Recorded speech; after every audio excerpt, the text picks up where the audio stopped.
Naman po tayo sa ambagan sa mga banal. Kung muli, babasa na ng talata sa 1 Corinthians 16, verses 1 to 2. Ngayon, tungkol sa ambagan sa mga banal, ay gawin din naman ninyo ang inuutos ko sa mga iglesia ng Galacia.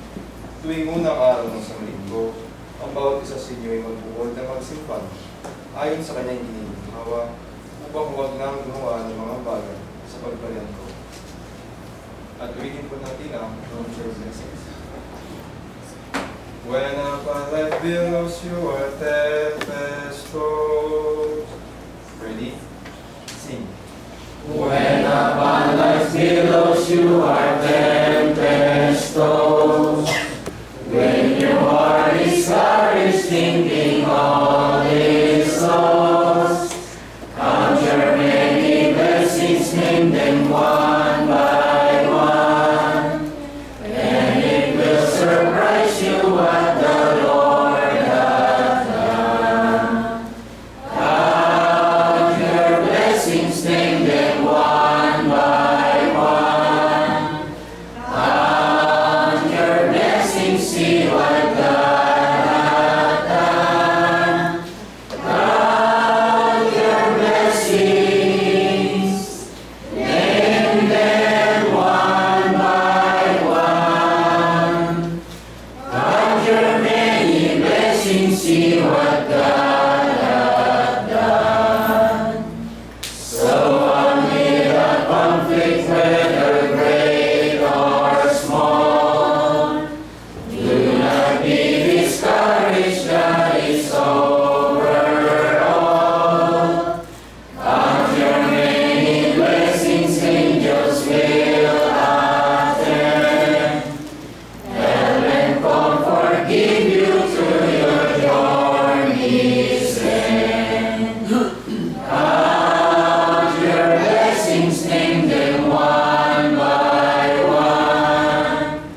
Count your blessings, see what God hath done.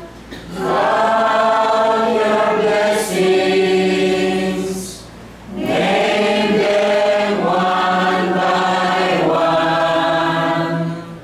Count your many blessings, see what God hath done.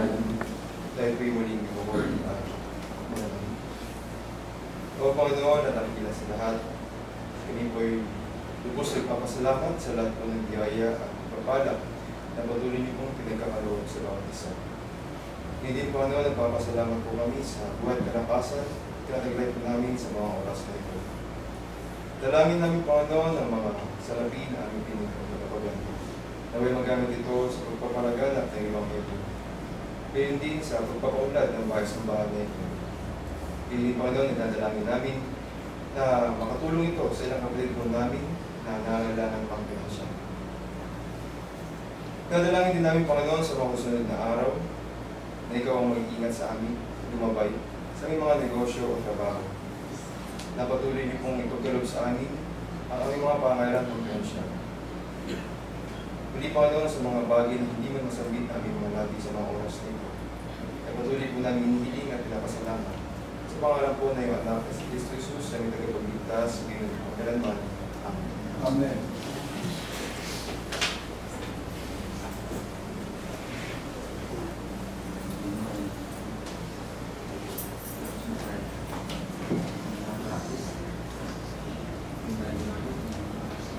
Muli po tayong nagpapasalamat sa lahat ng mga kapatid na dumalo sa mahalagang pagtitipon na ito tuwing ng araw ng Sanlinggo. Nawa bawat isa sa atin ay natuto ng mga bagay na may kinalaman sa salita ng Diyos. Meron po ba kayong o katanungan na gusto nyong share? Sige po, Sister Daisy. Bro, kasi nung last Sunday, nabasag yung katahimikan ng bawat isa. Apo. Nung sinabi mo na, ang susunod na topic po natin next week ay the mustard seed, yung mustard. Apo.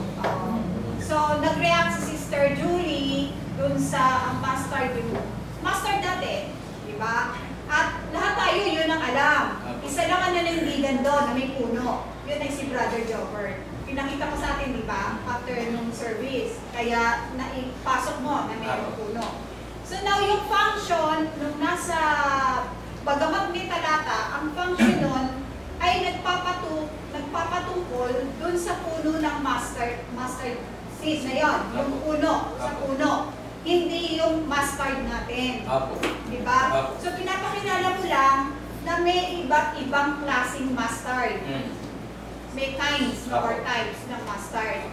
Now, yung para dito sa mga upcoming na teachers, hindi lahat tulad mo na makakapagbigay ng mensahe sa nakakaunawa sa lahat.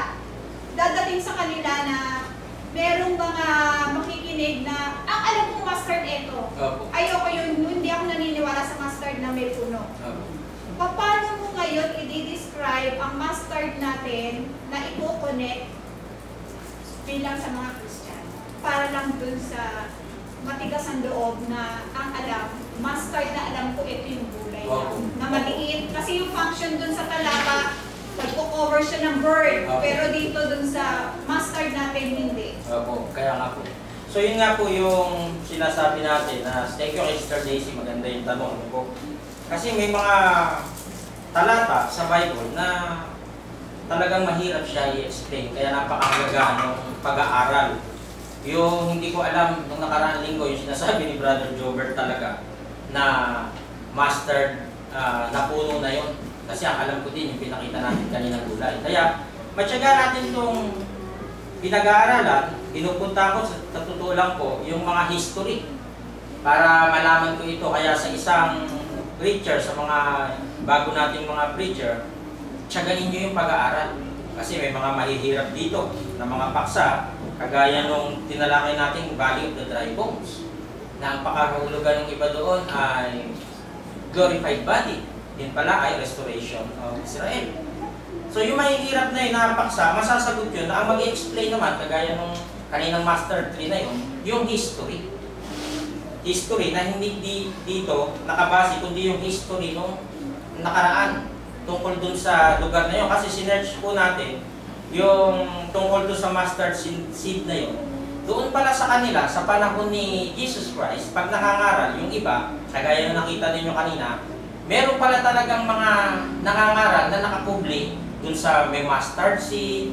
Meron pang isa yung kalimutan ko ang tawag, na parang puno ng igos dahil malalaki yung dahon.